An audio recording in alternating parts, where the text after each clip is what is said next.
بالظبط كده زي ما توقع. بس يا سيدي طلع القرار بالإجماع احنا نرفد النملة. نملة في الغابة كل يوم تصحى الصبح بدري تنزل شغلها بتنتج والدنيا شغالة معاها زي الفل. الأسد خد باله، ايه الجمال ده؟ طب احنا عايزين نطور الموضوع ده. طب نعمل ايه؟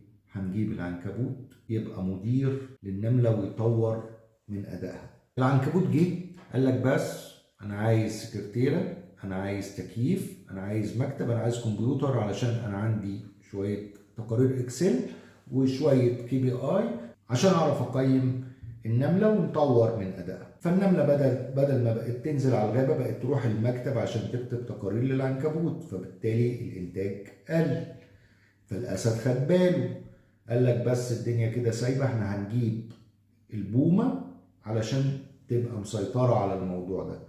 البومة جت قالت لك لا فكك من الكلام ده كله، أنا عندي تقارير وعايزة أعمل كل يوم اجتماع علشان نقول للنملة تشتغل ازاي. النملة لقت نفسها مطحونة ما بين الاجتماعات والتقارير، فراح الانتاج قل. راح الاسد قال لك بس احنا هنجيب النمر شخصية وهيبة وقوة شخصية وكله هيخاف منه وكله هيشتغل وهنرجع تاني زي الاول. النمر جه طبعا اجريسيف وشخط ونط، بدأ يوتر الموظفين، فالموظفين بدأت تشتغل بدون نفس، فالانتاج وصل انه بقى صفر.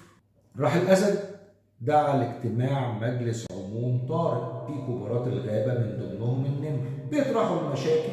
وطبعا الأسد مش هينفع يضحي بالنمر، هيعمل له مشاكل، ده اسمه النمر برضه. بالظبط كده زي ما توقع. بس يا سيدي طلع القرار بالإجماع احنا نرفد النمر. الرسالة وصلت. القصة دي من كلاسيكيات الإدارة اللي بتشرح سيكولوجية الإدارة بأسلوب بسيط. عايز أوصل من القصة دي نقطتين. رقم واحد، لما تيجي تعين مدير عنكبوت او مدير نمر في شركتك لازم تبقى فاهم ان البياع كائن ذكي والمدير لازم يملى عينه. لو جبت له مدير ما يعرفش يبيع مسمار مش هيوزنه، مش هيسمع كلامه والسيستم هيبوظ. ولو انت عندك في الشركة مدير عنكبوت هريك تقارير واجتماعات، قول له العراب بيقول لك لو عايز تحافظ على مركزك بدل ما الشركة تقفل سيبني اشتغل. تاني نقطة ومهمة جدا، لو المكنة بتطلع قماش ما تلعبش في التروس، طور بس على أساس إن المكنة بتطلع قماش. If it works don't fix. بالبلدي لو ماشية ما تجودش. فلو الشركة عندك غابة وعندك النملة وعندك المدير العنكبوت وعندك النمر ابعت لي وأنا أقول لك تعمل إيه. مش هقول لك ترفد مين، بس هقول لك إزاي تخلي النمر ينزل يصطاد.